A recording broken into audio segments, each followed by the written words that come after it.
Full disclosure that this is the first podcast that we're recording since we released the podcast. So, hello, everyone. Hey.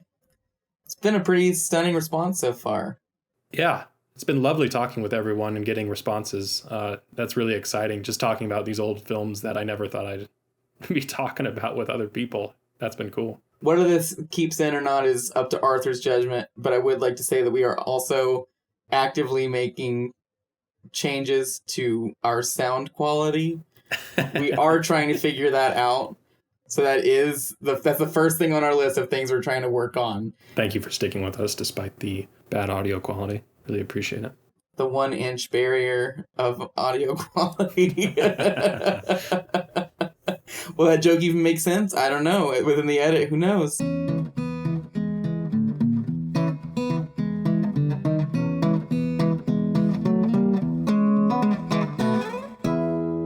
This was a fantastic movie. Awesome. I'm happy you liked it. And I'm so happy that you introduced me to Joseph von Sternberg. He was a director that I had no idea even existed from this era. Never learned about him, never watched any of his films, and I can't believe I missed that because as far as the silent films, you recommended two of his silent films to me, Underworld and The Last Command, and those were stunning. Some of my favorite silent films that I've ever seen, for sure. Oh, yeah. Yeah, all of his films have had some of the best aesthetics and visuals, compositions and lighting that I've seen from this era in cinema, at least from the films that we've been watching. Oh, yeah. Underworld, I remember the first time I watched, that was my first von Sternberg as well. And I remember watching it on TCM one night and just being so blown away. And it had a huge intro and everything. And they were like, this is considered one of the first gangster films and like kind of what put that genre on the market and stuff.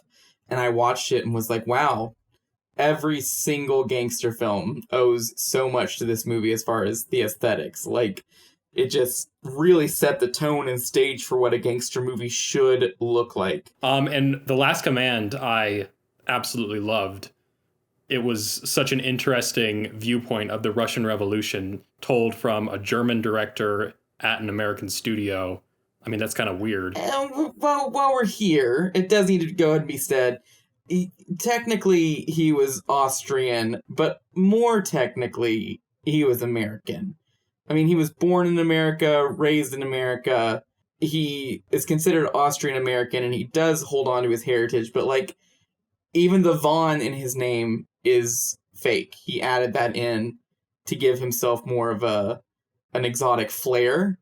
Oh, it fooled me. Yeah, so this guy is the king of artifice in this era of filmmaking, in my opinion. He dresses everything up so lavishly and so melodramatically that you are folded into this arena, and every single one of his films, I mean, even if it's The Scarlet Empress, which is all about, like, Russian history, and every single person in it has a transatlantic accent, you just get so folded into his world and his stories that you sort of just don't care about that stuff anymore.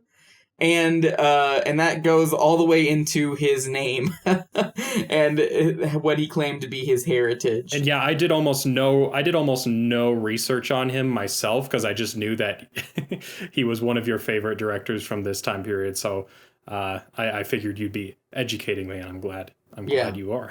Him and Marlena Dietrich. I'm here. This is my episode. Like I have, it's not that we don't want to do every single one of their films, but we just want to we want to have a large variety of films from this time period. And if we were to focus on their collaborations, it would pretty much take up this entire decade.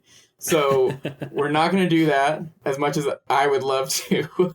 But I'm taking this episode as my opportunity to just drop all of this. So really quick, I want to finish my recommendation of The Last Command because seriously, like as far as the silent films we watched, that was my favorite by far. And it was not one of the podcast episodes. So yeah, The Last Command is astonishing. And the ending of it, the like meta origami folds that it's making on itself just start to collapse, and it becomes such an interesting commentary. I loved loved The Last Command. And his big final silent film, too. And it's like such an incredible note to go out on with that medium. I saw Last Command at the Organ Loft, and it was such an incredible experience seeing that with a live organ player, them doing the sound effects inside, and with that full audience. It was completely packed. I mean, that most nights that place is weirdly completely packed. And just getting to talk to so many people, because almost everyone had never seen it before. And I was like fully just like fanning out like, oh man, this is my guy. But before we get into all that, we should probably go ahead and do our intro. Yeah, I was about to say, okay, let's slow down. Right. All right. Welcome to A Century in Cinema. I'm Arthur. And I'm Andrew. And this is a podcast where we discuss a classic film from every year. Today's film is from 1930, Joseph von Sternberg's The Blue Angel. The Blue Angel is available to rent on Amazon as of the time of this recording. What an incredible way to kick off this decade. Another film from Germany. We did Pandora's Box last week. And Metropolis. Yeah, I guess we're like starting to lean into that. This can just become a German cinema podcast. Oh man, once we get into the Fassbender stuff, we'll be watching 16-hour movies and stuff, but you're going to love it. This is our first full sound film, if you don't include Steamboat Willie. This is the first talkie that we've seen in our list, and it was kind of weird, honestly, to have a movie that felt like almost like a modern movie, because silent cinema is this relic. It's this old thing. Yeah, it's going to get even weirder once we get into more like contemporary films and stuff. I was thinking about that too. Yeah, because this so far has been a podcast about silent cinema. Now we're moving on. Yep. We got to put on our big boy shorts. I like to give a little bit of context to the films that we're watching, and the year 1930 feels like such a big year. Well, following up on the Great Depression, the financial collapse that happened just last year in October, 1,350 banks in the U.S. fail. Eesh. I can't imagine going to the bank and them just not having any money. That's just the collapse of civilization right there. I don't like the dominoes start falling. It is weird to think about, like, if every single American citizen right now were to go to their bank and say, I want all of my money in cash, they wouldn't have it. But that's how banks work. It's tied up in other places. So in addition to banks failing, it seems like the next big thing, the heartland is suffering one of its worst droughts ever. And this becomes the impetus for the Dust Bowl years. Not related to the Great Depression, it's just getting hit by two separate disasters.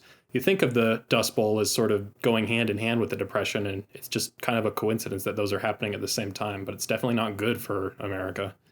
All of these different nations around the world become really insular and isolationist, whereas in the 1920s, everyone had this, like, let's work together sort of mentality. Now everyone starts to put tariffs on goods coming in and out of countries, and they're just trying to boost their own economies. We also have in India, Gandhi making a march to the salt beds. Totally forgot that Gandhi, this is his time period where he's protesting. And in pop culture, Betty Boop, her first cartoon is called Dizzy Dishes, and we will not be watching it. Sorry, folks. You can watch it on YouTube. Yeah, I don't know. I don't think I've ever seen a Betty Boop cartoon. I know who she is. Oh, they're so good. Yeah? Okay. Check them out after this. Well, shall we dive in here? Yeah, as long as we're talking about the Great Depression, let's talk about a very depressing, tragic film. I'm looking at my audio files right now. I know that this is going to be a big talky episode for me. So yeah, I'm just going to sit back and start scrolling, see if there's anything on Instagram. I let you do the history part, but before I do go into my whole thing here, I do want to know just, your general reaction to the film, what you thought of the film. I've already said I love this movie. What else can we say to introduce this film? You've said that you love it. Well, I do think it's interesting that this was a huge collaboration between Paramount Studios and UFA. we have covered Metropolis, which was UFA's biggest production and a huge flop, as we've already discussed. So this was kind of like one of their... They really didn't go too far out of the sound era. In fact, they were known as a silent film studio. And this collaboration with Paramount was an attempt to start making money in that area. And this is also still a part of the recovery process of Metropolis's huge financial loss. So that is interesting right off the bat. That would explain the two versions of this film. Do you want to talk about that for a moment? Yes. So everyone in this film natively spoke German. The director, Joseph von Sternberg, was told that he needed to create an American version of this film. So he filmed everything twice, and on the second take would have them speak English, would literally have actors repeating noises because they didn't know the English language. So he was like giving them sounds to say. They were like, he was like, this is how you say this, and was recording them and like trying to get full lines out of them. It is a little bit of a messy end product, the English version. I can't recommend it. It was actually considered to be lost for a very, very long time. And I don't even know the details of them finding it. Normally I'd be all about that, but like, man, I don't care with that. Like, and you know what? Like, there are people who will care, and I want to like make it clear that restoration and discovery is still very important to me. But I do consider the German version of this film to be so entirely definitive that I just don't see the purpose. I did watch the English version for the first time for this podcast, and I don't have much to say about it outside of that. I don't think it's a good way to watch this film. And I did turn to the English version just to compare a couple of the scenes that I really liked in the film, and oh man, it is rough. Yeah. It's still beautiful. I mean, because it's all framed the same way and it's the same shots. So it's gorgeous so weird. movie. It's the same movie, and then it's just people speaking. You can tell that they don't like what they're doing. They're just getting it over with. The acting is not nearly as good. Yeah, it's so weird. Like, would Marlena Dietrich have even become such a huge star? Like, it's so weird to think about that. While we're talking about the two different versions of this, we might as well talk about this review that I dug up from Variety from the time period. You can find that in the show notes, by the way. So this review specifically mentions that it's the English version of a German original, so they're reviewing the English version. And this became sort of a trend. I know that they did this with Dracula, where they filmed two versions of the film, and that just... It seems so strange to us now. Like, it's so clearly a waste of money. Yeah. Like, it's something that all these film studios were experimenting with for a couple years here at the beginning of the talkie era, and then it went out of fashion really quickly. Why? Do you know why they didn't just do subtitles immediately? Or I can't say this for a fact, but a lot of films from this era sort of have that phenomenon, and I truly think it was because audiences were so latching on to talkies. This is more of a Hollywood producer perspective, but that is like the perspective that has been preserved. But according to Hollywood producers at the time, audiences were done with silent films and wanted talkies, and I think they saw subtitles as audiences perceiving them as intertitles. That's not like anything official. I can't back that statement up. It's just sort of what I think is going on here. it's just people are sick of reading. Yeah, people don't want to read the dialogue anymore. You hear that same sentiment even now.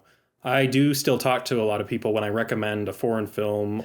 They want to know if it's subtitled or if it's, you know, when you have something that's animated, sometimes you can get away with dubbing it. I think of the Studio Ghibli films. Those have pretty good dubs, so you can get away with it with animation. But in live action, you always have to have it subtitled. And that becomes such a barrier for so many people. It makes me legitimately sad that a lot of people miss out on really good films because they don't want to read subtitles. And I know that was something that was stated earlier this year in 2020 when Parasite won Best Picture at the Oscars. Bong Joon-ho was saying, you know, it's the 1-inch barrier. You just need to get over that 1-inch barrier and you would expose yourself to a whole new world of cinema. So I wish more people did that. That's my rant. I wish more people were accepting of this, but I still see it even with people who love films that they just don't want to read them. Yeah, I guess we haven't really gone into a plot description. We've talked a little bit about how much we love this film, and if you want to go watch it, you should. But Andrew, why don't you go ahead and just spoil this film for us? Okay, so this film is about a professor who is teaching an all-boys school. He finds out that some of his pupils are attending a nightclub called the Blue Angel, and it is because they are getting sexually tantalized there. Whether any acts are going on is left mysterious. So the professor goes to the Blue Angel to get his students, and he sees Marlena Dietrich playing Lola on stage and is immediately captivated by her. He ends up backstage, hijinks ensue, and he ends up meeting the cast and seeing this clown, and goes back home and finds himself completely enamored with her. So he goes back the next night, and this all leads to him eventually proposing marriage to her. Because he proposes marriage to essentially a prostitute, the college kicks him out. He goes on tour with them. They lose all of their money. He is forced to gain most of his money through her and her performances. And he goes completely insane, turns himself into a clown to start making money. They go back to his hometown, go back to the Blue Angel at the end of the tour. His fellow professors see him making a spectacle of himself as a clown. He completely loses it, and then he dies clutching at his desk. He does just die, doesn't he? He just dies. Just dies of sadness, yeah. But, you know, when you see the film, when you see what he's going through, it all makes sense. Yeah, it's a very, very tough arc. And even though this film is tragic, it has like a Greek tragedy to it. It's not hard to watch in certain like depressing films, you know, that they're like really hard to get through. Like there is a catharsis to this story. You know, sometimes you can't get through a film that really like beats the hell out of its characters. Yeah. Sternberg has a way of weaving all of that together into something that's still really entertaining and leaves you feeling fulfilled, I suppose. Yeah, he always finds a way to latch onto a character and create an arc that is compelling for them. It's funny because it was almost entirely male characters. I could see an argument for Dogs of New York and Salvation Hunters being arcs for both a male and a female character, but even those focus a little more on the male character. And then in this film, the arc is fully the male character, but the female character is a way bigger presence in this film than she has been in previous films of his. And then his next films after this, she is the center. She is the one with an arc. It's very interesting the way he always tortures his main character. It's never like a nice little tidy thing. It's always, they always suffer and suffer greatly, and whether they make it out at the end or not depends on which of the films you're watching. They suffer in like really ironic, devastating ways too. Yeah, it always feels like poetic. I think that's what I love about it. I loved the guy. I loved the main character, the professor. Yeah. And I've seen this actor in other films, The Last Laugh, right? Emil Jannings. It might be pronounced Jannings. I'm pretty sure it's Jannings. That wouldn't be the first name I butchered on this show. But yeah, I mean, the descent into hell that this guy goes through. You just feel so bad for this guy. And you see the parallels with other Sternberg works. He clearly is fascinated with the way that men in power can slip and slide into their own destruction of their own making. What did you think of the film? My first time watching it, I was so blown away. I mentioned it on another episode, but I do feel like mentioning it one more time. This was not von Sternberg's first sound film, although going back to the whole he's the king of his own artifice thing, he really, really wanted people to believe it was his first sound film. And that's sort of how he advertised it and how he placed it in his career. But he had made a film, Thunderbolt, and that actually did have a silent version, which to my knowledge is lost, that was just for theaters. And they also had him make a sound version because the studio was really putting pressure on him. He felt very overwhelmed with fitting all of the sound equipment behind the camera and using it while creating his elaborate, beautiful shots. And he was very, very good at keeping in time and in budget. That's one of the reasons he worked so much and got such big projects. And it was one of the first times where he really lost control of the whole set. So most of the film looks so bad. It's a bunch of medium shots, straightforward, blank lighting. It is a very, very bad film, and easily the worst of his I've seen. But when he was forced into that position, while he was on the fly trying to make some of his shots work, he really did figure out how to make a working crew and a whole sound system happen while doing elaborate shots. He just figured it out too late for that project. So this project, The Blue Angel, he went into fully sound film. And the whole purpose was that he was going to fold Emil Yanning's career into the sound era. Unfortunately, that did not last. And he wanted to do it alongside introducing an ingenue. He held auditions. The women had to come with a song, and they had to act sultry and sensual. Marlena Dietrich shows up. She has no song prepared. She is completely uninterested in this. She was recommended this audition from somebody. She was very, very particular with the way she was lit on stage. She'd been like that her entire career. She knew what looked good. She knew how to make herself look good, and sort of didn't really believe that film at this point was a medium she could go into, because whenever she'd watch films of herself, she always thought she looked bad. So she goes to this audition. Von Sternberg asks her, "What song did you bring?" She says, "I didn't bring a song." And he says, "Well, do you know Cream in My Coffee?" And she says, "I can do any song." And she was acting so blasé about the whole thing. She left, thought that was the worst audition of my life. Von Sternberg, meanwhile, was turning to the producers and saying, "That's the only attitude I will accept. She is the one so far." For those who aren't familiar with Marlena Dietrich, if you've ever seen Blazing Saddles, the "I'm So, So Tired" performed incredibly by Madeline Kahn, that is an homage / parody of Marlena Dietrich's performing and singing style.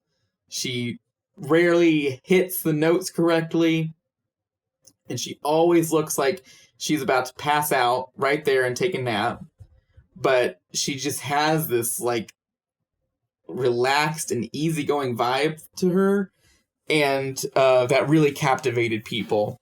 So they make this film together, and while on set, she became obsessed with lighting and technicals and started to see his methods. And she would even get behind the camera with him and would see how he lit places and started to learn how she looked good in film. And this collaboration between them would go on through a very successful career in Hollywood. Well, it's not just a professional collaboration. There's a little bit more to it, yeah? Yes. Well, Marlena Dietrich was married and had a child in Germany. She left them both behind when she moved to America. So she was notoriously two very different things, but they are both important. She was out of the closet bisexual. She loved going to gay clubs, even in the 20s when she was in Berlin.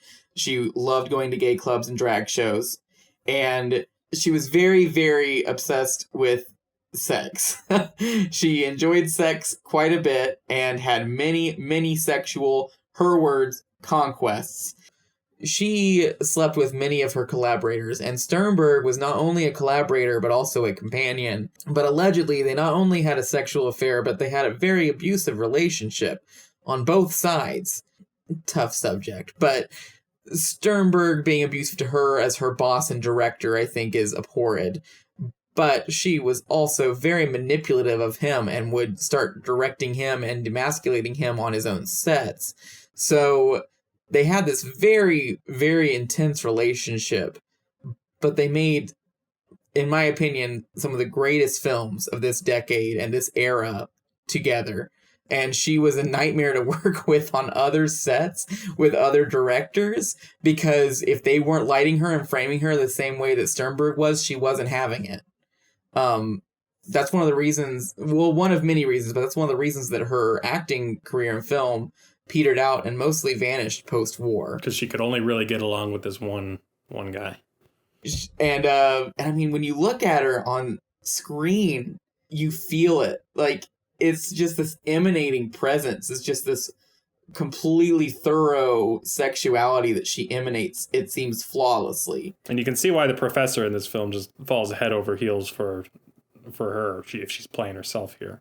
This film is known as being Marlena Dietrich's first big film, and that's definitely deserved for her.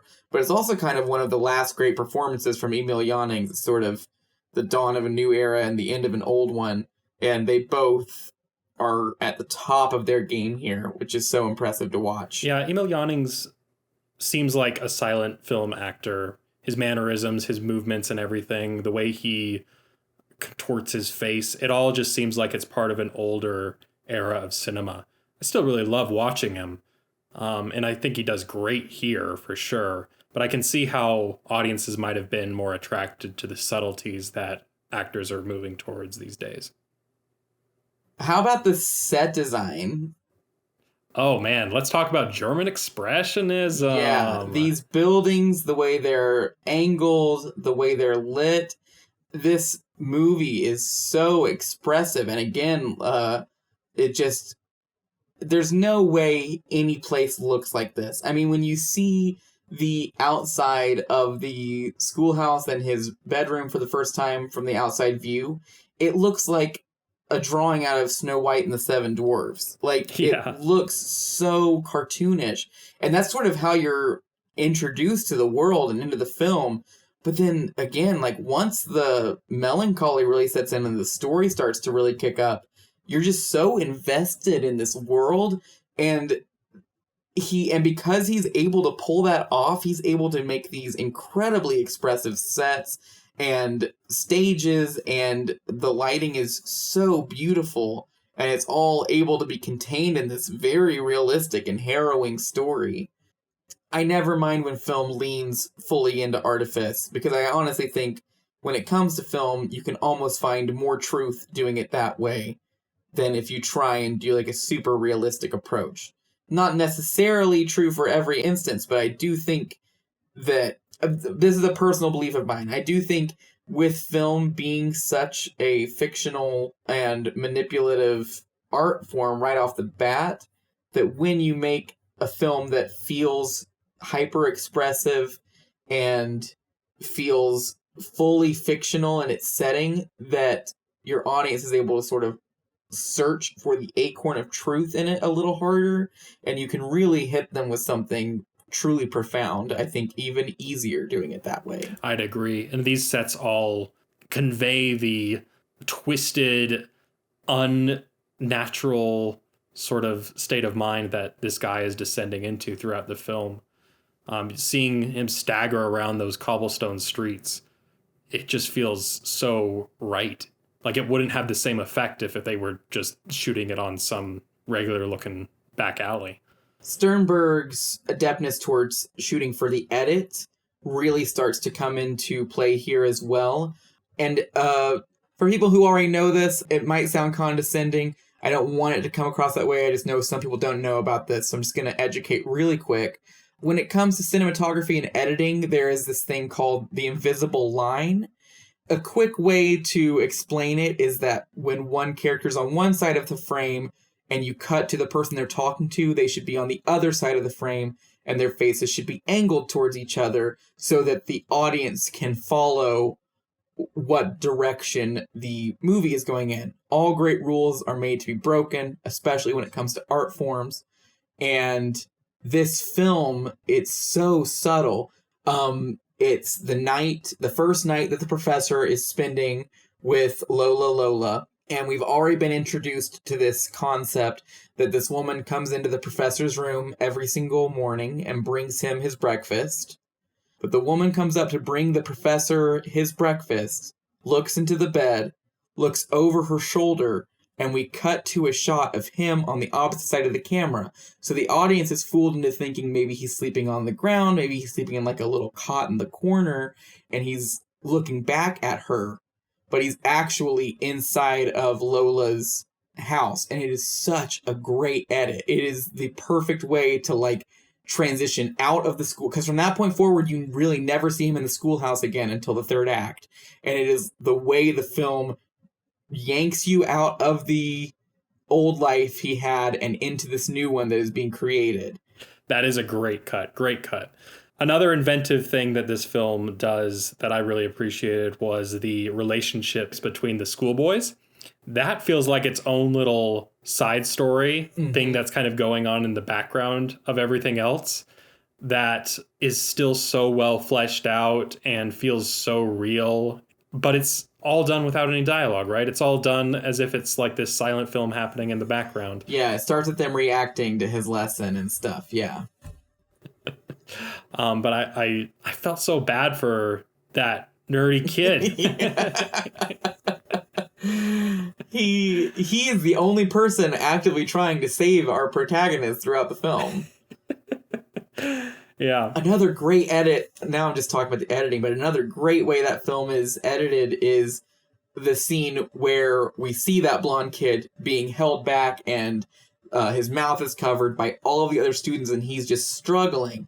And again, as an audience member, you're like, what's happening? Why are they like strangling this poor innocent kid?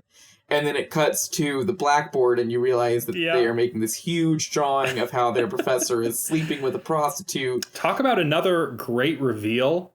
Sorry, we can just go on about this film forever. Yeah, for real. That's why I wanted to do it. We see the kids early in the film with these cards and they're blowing on them, but we don't see why they're blowing on them. It's just this weird thing that they're doing. And then when the professor confiscates the cards, he also starts blowing on them. And I mean, our curiosity is piqued. We want to know why, what? I want to see what? And then we finally see that the cards have the little feather, like a little feather skirt. Yeah, so that you blow it and it's almost like you're blowing the skirt of the girl. Low key, I don't want to sound conservative because I'm truly not. Still scandalous. Like, when I watched it again, I was like, this is still so, like, you could put something like that in a movie today and it would still feel, like, scandalous. Because you really don't know why the kids are even so obsessed with these cards or anything. And then to reveal as a woman that they're blowing away her clothes to see, like, higher up her legs. It's like, oh, wow. Like, oh, well, I mean, I'm trying to think of the right word to describe it, but so the professor first goes into the Blue Angel and he's exploring and he sees that clown guy that is peeking out of the door and he keeps looking over at him. It's a subtle way for the movie just to put that image in your head. It's not super important in the moment and you don't quite realize it, but then by the third act, that moment comes full circle and he's dressing up as this clown that he was looking down on earlier in the film. Again, just masterfully done, subtle filmmaking. And it's also incredible to think about because this Blue Angel is a great example of this in his career, but also Underworld especially, that in this era of filmmaking where film was considered so disposable, unless you went to the theater to see it again, there really wasn't a chance of like rewatching, that von Sternberg was already figuring out that doing these visual cues and making your film somehow rewatchable was something to aspire to. And that's one of the reasons that he is one of my favorite filmmakers of this era. Almost all of the films I've seen from him, I've seen at least twice, if not more.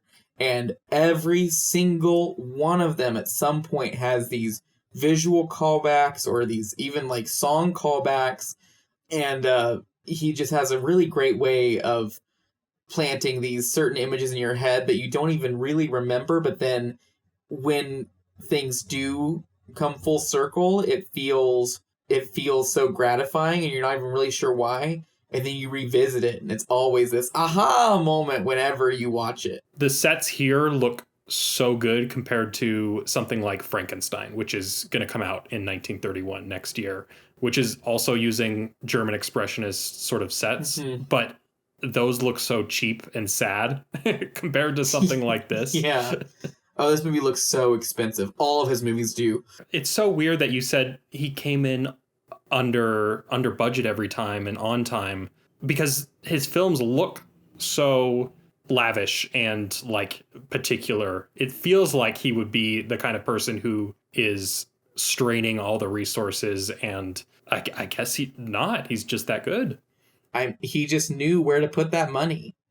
Now, I think I read somewhere that this was a successful film. Do you know anything about like its box office or how it did and how people reacted to it? Huge success in Germany. In fact, pretty much every film they made was a huge success. The biggest one notoriously being Shanghai Express. But Blue Angel, huge success in Germany. They went to all that trouble of making an English cut only for America to be wary of it because of its themes. And then Morocco comes out, which is also a very sexual film, has a very early lesbian kiss in it.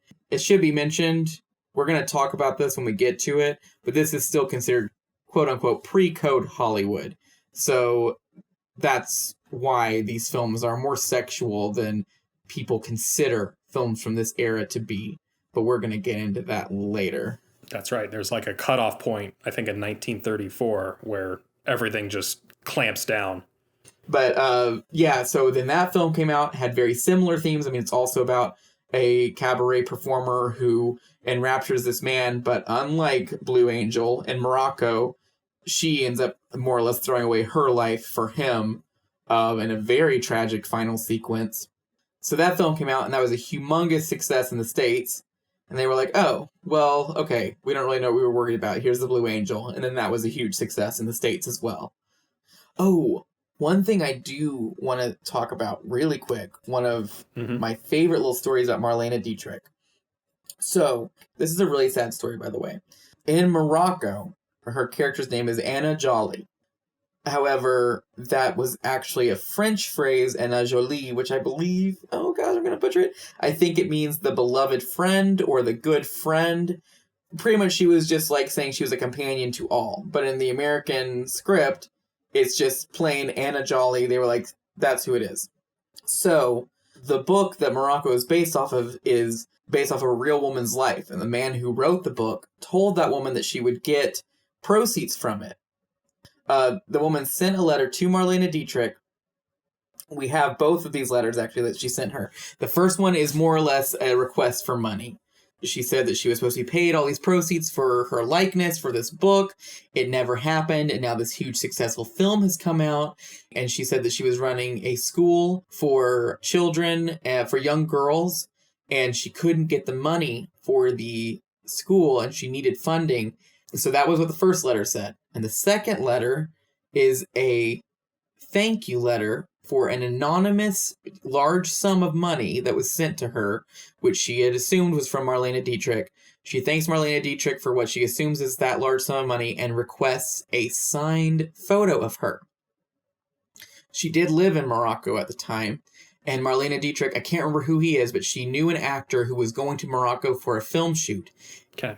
He comes back, and he says, we were not able to give her the photo. She asks why. And he said, because she is not running a school for underage girls. She's running a brothel for underage girls. Oh. It's a very, very unfortunate story, and most likely implicates Marlena Dietrich in funding a brothel for underage girls. Allegedly. Yeah, again, it was an anonymous check, so that was very smart of her, I think. I think she did it because she hated her private life being made public. That was a very notorious thing throughout her entire career. She never was really in the public eye as far as her private affairs went, which is why so much of this is allegedly in the first place. So I hope that wasn't too much of a downer. Why don't you tell us a happy story, man, to end this podcast?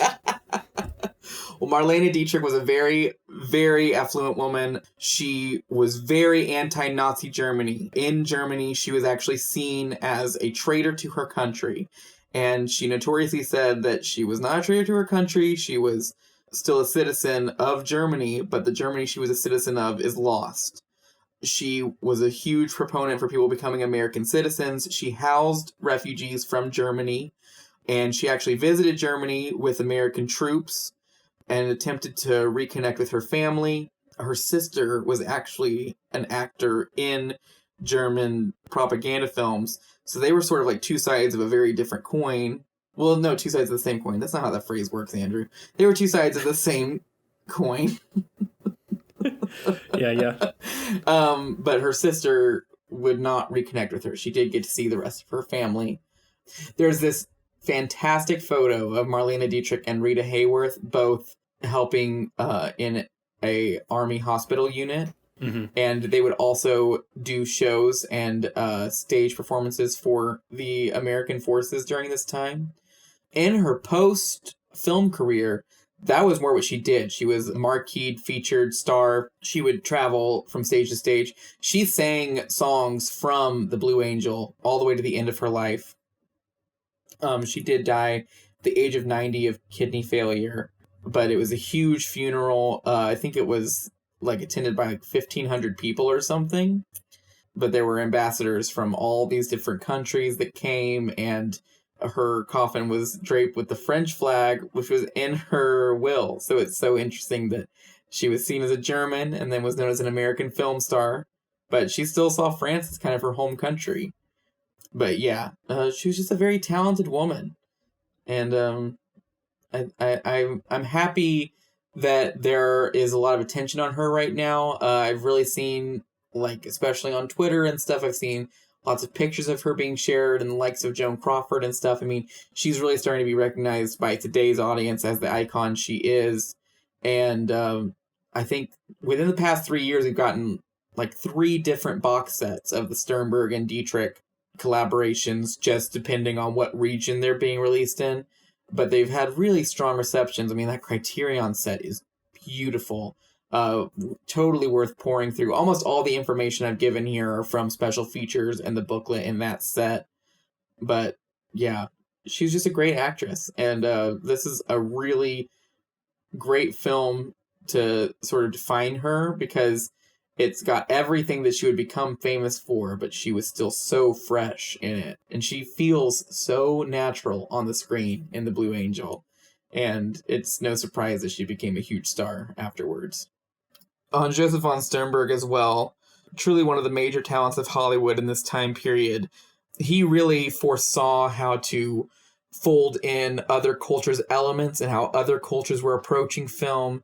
He was not afraid to watch foreign film, and he really was able to condense it in a way that was palatable to U.S. audiences and still thoroughly artistic.